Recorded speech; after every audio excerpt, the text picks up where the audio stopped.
أنا أكثر من يرغب في قتل المأفون هذا، لكن السيدة سيلفي وشعب السيد باركن قد أسروا.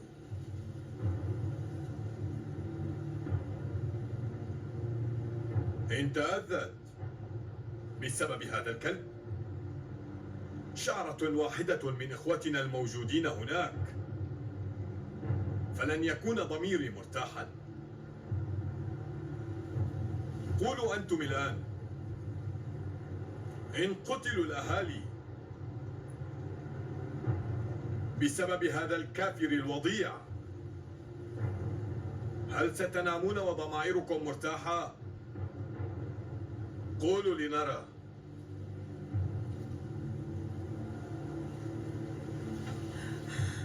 عديم الشرف هذا قتل ابني، وهذا قد أحرق كبدي، لكن معك حق، لا نريد أن يتألم الآخرون أيضا. نحن سننتظر وقت الانتقام.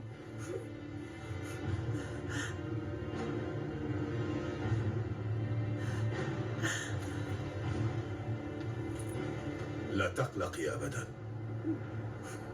ولا يقلق أحد. لن تنتظروا طويلا.